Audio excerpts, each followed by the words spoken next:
Hello, everybody. This is José Ignacio from the Uncomfortable Dialogues 2022. It is my honor to have a delightful and inspirational dialogue with Tony Tsai today. Tony is the big picture person who looks ahead and considers how decisions will benefit entire organizations. Tony is a fact-based leader. He's less concerned with public opinion than with getting to the bottom of personal issues. Tony is very decisive, and you will notice in today's dialogue he's very thought-provocative. From a professional standpoint, Tony worked in P&G for 25 years in 3 different continents: America, Europe, and Asia. He lives now in California. He's a senior executive advisor on marketing, innovation, and technology to several startups as well as established corporations. Tony is really charismatic, flexible, and persuasive. He loves being with, talking to, and getting to know others. It is my deepest honor of calling Tony a longtime friend. Welcome to our Uncomfortable Dialogue 2022, Tony. How are you doing? Great, Jose Ignacio. Thanks for having me here, and look forward to sharing with you what I've seen and learned over the last couple of years. Excellent. How are you doing in terms of coping with the pandemic? Well, for me, I would say I'm thriving, and I'm going to share with you why. There's a few reasons. I think the first one is, for me, the pandemic has been a great motivator to have deeper, less, say, busy relationships, but much deeper and more meaningful relationships with a fewer set of people. Tony, but I know that you are a people's person. Yeah, I think the first one is, and it's really consistent with, I think, the hypothesis you've had for years, Jose Ignacio, which is, feel very willing to go to areas that are not the norm and innovate, or be, I think, uncomfortable. Go to places where you may not normally feel comfortable, but with the pandemic, it kind of gives us the license, it gives us the motivation to talk about things that we may never have talked about before. Yeah, limited time. And I think the other thing you and I've talked about is, now that we connect with people with, say, a Zoom tool or whatever the different tool is, we're connecting in a different medium. If I know the person, I want to really build on that trust, turbocharged. People that I've known over the years, wow, we can really get deep on issues now and feel comfortable over, say. As we are trying hard to get a common understanding of the global pandemic, we have seen that one of its side effects is the so-called Great Resignation. I know that you have been thinking about this and even developed a framework to decouple its key components. Are you willing to share the framework with us today? Let me put a little context around this. So today, more than ever, people are making a decision to resign from something they're doing. And it's not evenly distributed in terms of the Great Resignation. The top business leaders are resigning at a faster rate than ever seen. The number of CEO turnovers, the length of time that CEOs are spending in their roles has really reduced, and business leaders everywhere. Now, in that resignation phase, I've been thinking about this over the last couple of years. Why are we seeing this? And I've kind of boiled it down to really 3 or more about a model, and the 4th is maybe my personal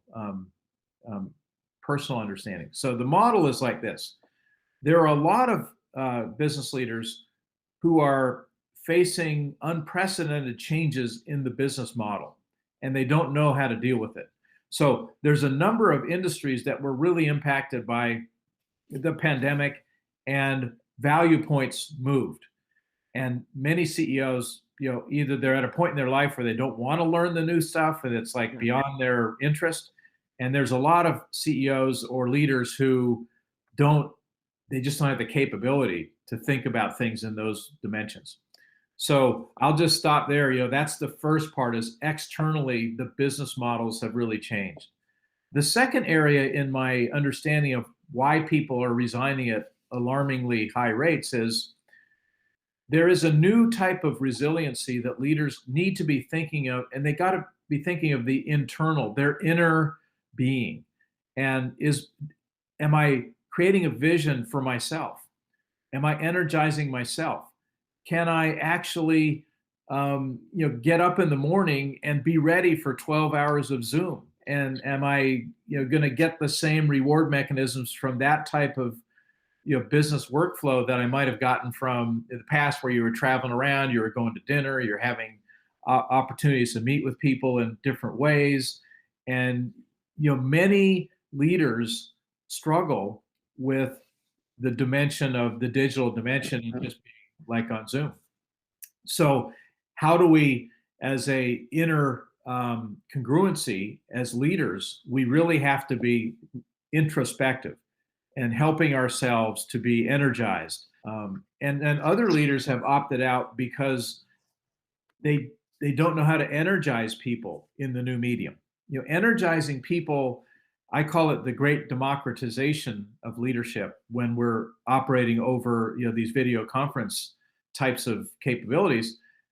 Leaders get on there, they probably can't even see everybody. There's so many people on the call, and they're talking and they're just hoping that everybody's picking something up. Well, in that medium, a lot of leaders, they don't know how to motivate people that are working out of their homes. They feel a little bit disconnected, and it's something where, do you want to learn those skills? How it may just be too big of a jump for many leaders, so they are opting out of for those reasons. So, really reflecting inwardly on, how do I motivate myself? How do I stay energized? How do I energize in a way that I'm feeling great about 12 hours of digital connect? So that's the second area. It's around inner reflection and making sure that I'm healthy inside, and I have those, what we call the leadership competencies, not just me doing stuff externally, but am I healthy inside? Then the third part of the model is what I call we had the external, then the internal congruencies. And I call the next one the interconnection congruency.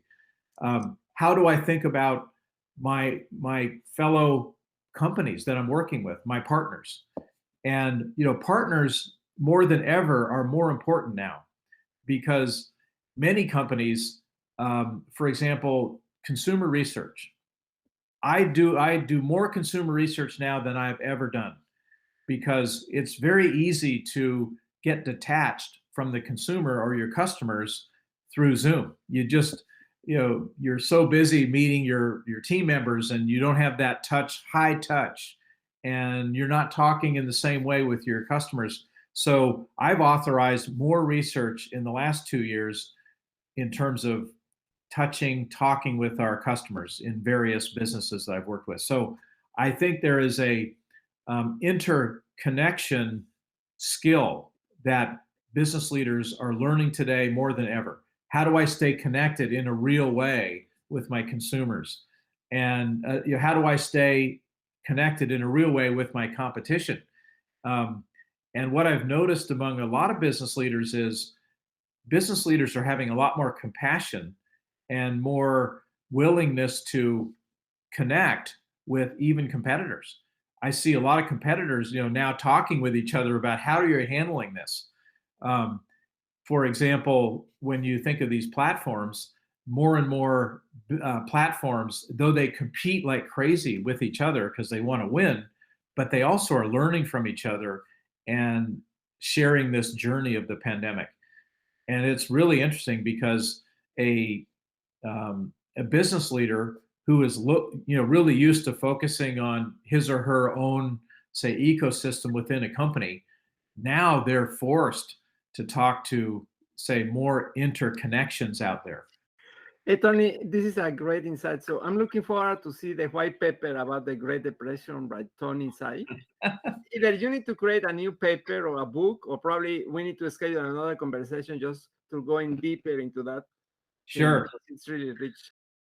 Tony, as we face the future, it appears to me that the Great Resignation framework, the one you described before, may be a practical model for us to have it handy in case we are facing a crisis.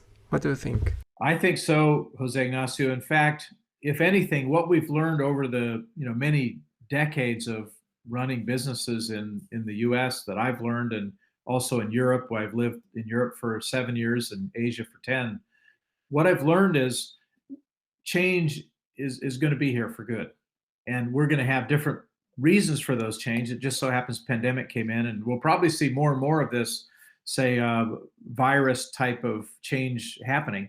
Bottom line is the external view, the internal view, as an individual, what is important to me and how do I energize myself? And then the interconnections we have, all three of those dimensions to me are going to be key for any change. Now, I can't forecast what the next big change will be. Maybe it's big, I don't know, cryptocurrency takes over the world or something. But we're going to see those three dimensions, and leaders are going to have to be good at those three things. And then I'll close with this. In the end, what I've learned with the pandemic is we learn very quickly when our lifespan is in danger. We learn very quickly that the most important thing is about the people we love and the people that we want to be connected to. And so it's kind of interesting. Big macro changes have actually led to very focused micro amplifications. Like, I love spending time with you, Jose Ignacio, more now than ever, because we're in the middle of a pandemic, and we know this can affect us and our families. Yeah. So, and I'm doing that with maybe the 50 people that I know very well over the years. I want to spend quality time every time I see them. So. Yeah, likewise, Tony. It's really a pleasure to talk to you. For everybody watching this webcast, and if you have any question to Tony or myself, just write it down here in LinkedIn and YouTube, and we'll get back to you. Thank you.